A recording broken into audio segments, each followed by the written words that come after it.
Okay. Hopefully everything's working. I think the game volume might be a little low, but whatever. I don't care. Move on. Holy shit, I gotta do something else. Okay. Everything's good. I'm gonna say my thoughts. Okay. Ranking up out of gold.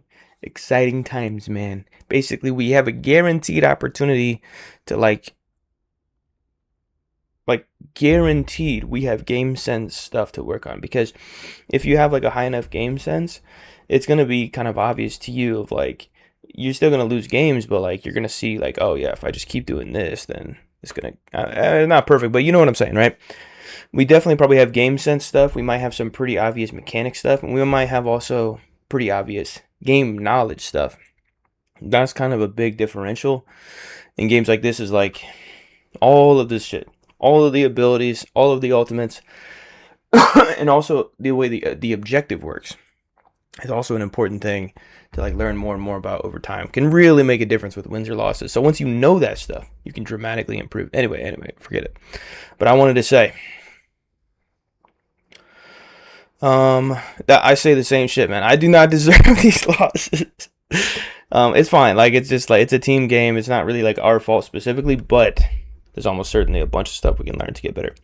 I don't know about Cap. I mean, realistically, Cap is probably still good. But yeah, a bunch of stuff changed. There's definitely a lot of strong characters. Here's the other thing too. Like, if we're in these ranks, I mean, like, despite what people say online, like, it's like basically everything is viable. Some things might be, you can have a tier list, right? Okay, it's not as good as the other stuff, but that almost doesn't even apply. But like strictly saying everything is viable is a little extreme. Everything is viable for sure. But I guarantee dive is still good. I guarantee that the game did not change that much. But whoops, let's just watch this one. Like, I mean, because I'm just, oh, nice and short. I'm just being real about, there we are. Big Mag coming to town. Big Mag. So we're working with the Emma Frost team up. We got Emma Frost. We have a really good tank lineup for a strong front line. We got a DPS Deadpool. Hella. And then the two healers there. Alright, what are we doing? So we're pink. I gotta get the fucking colors right so I don't mess that up. We're already kind of making good progress. Squirrel Girl can be very powerful on this map. Again, it's like people say, oh, Squirrel Girl's so shit, blah, blah, blah, blah.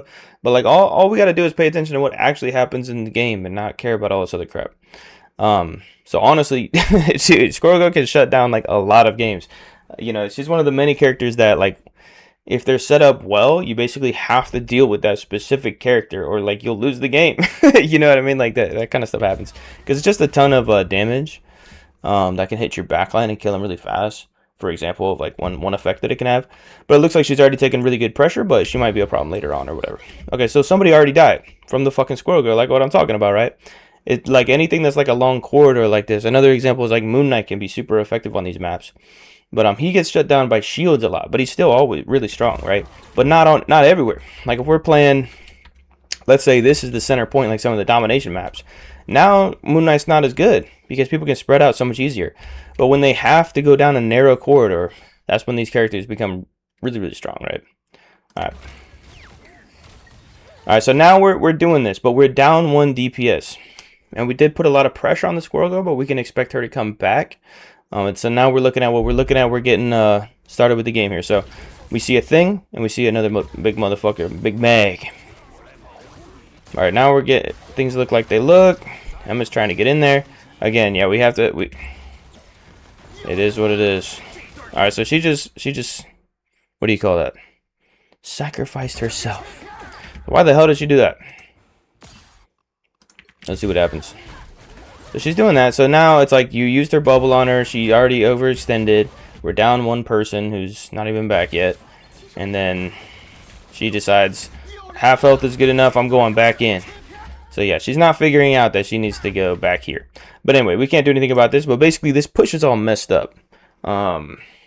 Because First of all, we lost our DPS, and now we lost our tank. So we like can't win this, but what we can do is gain alt charge and just sort of mess around and let the game develop. But we can't expect to get into the point right now. And we're learning like about their tactics and stuff like that. So what we found out is good heals. They kept you alive, combined with, you know, Mag being good at staying alive. But yeah, I mean, we had who do they have? Yeah, they have a healer Deadpool. They got a Bucky. They got a bunch of shit. So we do have good heals. It's not just heals, but like heals compared with their damage. You know what I mean? It wasn't like they just completely overrun us right there.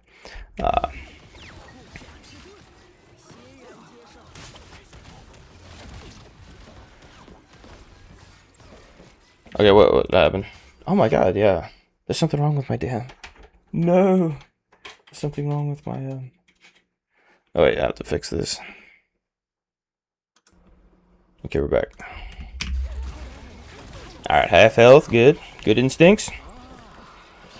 So now I kind of wasn't paying attention. Oh my god, my fucking, what do you call this? My headphones are like crackling at me, brother. But we'll try to just ignore it. Okay,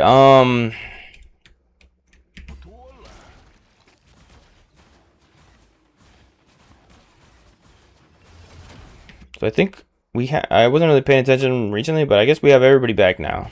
So this one's back. So what is our goal? What are we trying to do as Mag? How are we going to try to make this happen? Obviously not a delusion of running the whole game by ourselves, but what is our strategy? What do we want to try to be doing?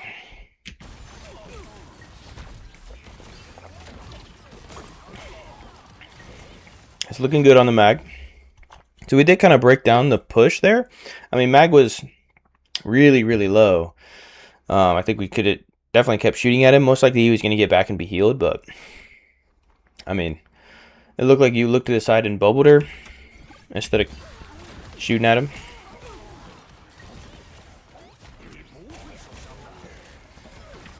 And so then something as Mag that we can do is we do actually want to block these shots, because I mean, she's trying to perfectly pop them to try to get that perfect hit where you just boop boop and you kill the healers, you know what I mean?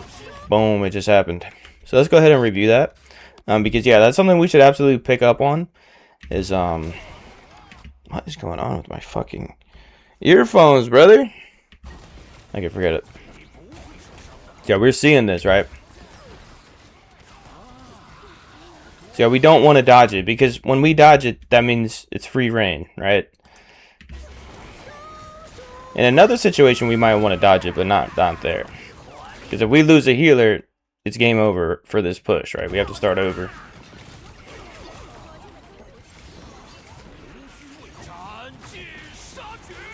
So now what we can kind of see is like, do we have a chance to win it? So I didn't even, yeah, so I guess that happened. We used this one, and then we're going, but since our healer died, because this is like a valuable skill to get into, is like we see who dies every single time somebody dies. So this is actually good information, because they used this one, their healer ultimate of the rocket, and then they also used the healer ultimate of the Deadpool, which I didn't really notice happen or whatever, but it is what it is. So now we know that we will have a Luna ultimate for next push. So that's basically our only option right now. Or not our only, it's our best option for the next thing that happens, right? And then think about the ultimates we didn't see. You know, we saw this one. We saw the Squirrel Girl hit her ultimate. That's a good one to get rid of, because in this space it can definitely be a problem. It can definitely be used around these areas and kill your healers and stuff like that. So that's great. We don't have to deal with that one.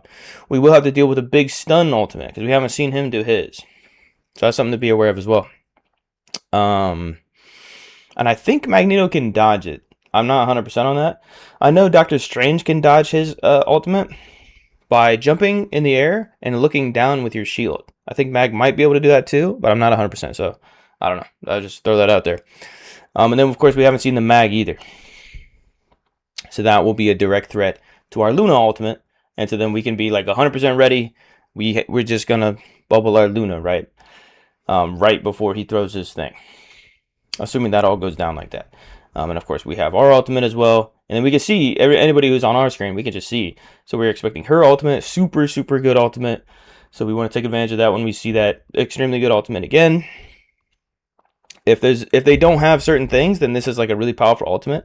If they do have certain things, then basically her ultimate is kind of useless, and it just like forces stuff out of the enemy. So it's still useful, but it's not like guaranteed team wipe or anything like that, like it can be sometimes. And then DPS Pool has his ultimate. Unfortunately, I don't even know that much about it. But I don't know. He does a bunch of damage. He gets a bunch of healing or something. I don't even know. So I should learn what his does, to be honest. But whatever. Anyway, but this is the other thing. We heard that this guy, the Bucky's ultimate is very strong now. So getting rid of his ultimate is another really good thing. You know, we always want to, whenever we see them kind of using their ultimates in a team fight, on a team fight that our team has already lost, we already don't really have a chance, right? We're all spread out. They have all their team with you know what I mean? Things can definitely change, but it all kind of depends on ultimate most of the time, or flankers as well. Because if, let's say we had a flanker, boom, she's dead, boom, he's dead. Now a flanker saved the day. Otherwise, it's more about ultimate saving the day. When it comes to, like, they have a numbers advantage is what I'm kind of thinking about here. So anyway, but now we're about to be getting everybody back here. We only have a missing Hela, and I guess they have nobody missing, but we do have an ultimate advantage. So we really don't have to rush here, but most teams won't really have that in mind. They won't be thinking, oh, they have all theirs, and we don't have all of ours, so we can just wait until we have all of ours. Most teams will just be constantly pushing, so we have to kind of go with them or influence them somehow or get on voice comms and say your ideas. And be like, oh, we should just wait for this one, or whatever. It's not always best to wait anyway. I don't know, man. But anyway. Alright, so that's going above our head. And unfortunately, Emma just sacrificed herself as well. So the second we see that, we know we have to wait. And we go ahead and just let this play out. It really doesn't matter anymore. Yeah. So it's fine for us to die. It doesn't matter anymore. Yeah. So there's no reason to be like panicking and trying to survive over here. There's no chance, right? We either go, our only option is to go back this way and rely on heals, and then we can use cover as we see it, right? But more than likely, Emma just died. You know, half of our team is not here. We could just die, and we'll just start over. It's fine. So that's one approach. And then the other thing is to try to, another approach we can have. So we know our Luna already has her ultimate. So she does not benefit from healing us as far as ult charge. Because that's one benefit that we get from them damaging us and our healers healing us. But she actually can benefit from it. But in general, yeah, we can just die at this point. Alright, they're going back. They're going to reset. So we already know we have to get through this bullshit of like a strong squirrel girl. And then we've had to switch to Black Widow. I don't know everything about her yet, but yeah, she's definitely really strong.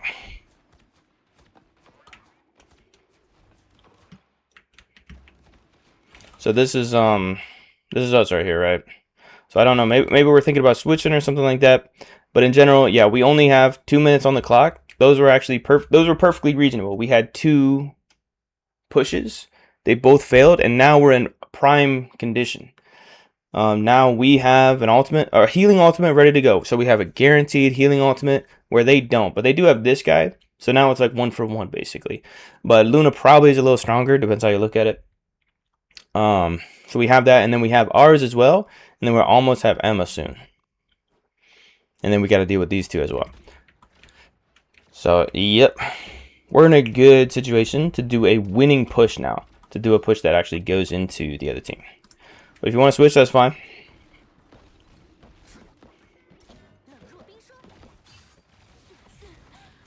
Alright, let's go in for the flank.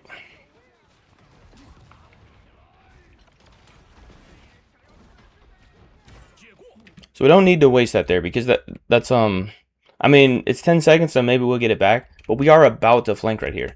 So there's a bunch of stuff we can do. Like we can just drop down and then do another jump, and then we'd be up there, and we'd only waste, you know, like a second at most, right? We can also hit this thing. I mean, we'll still have to jump down and jump back up, unless we want to waste our shield throw.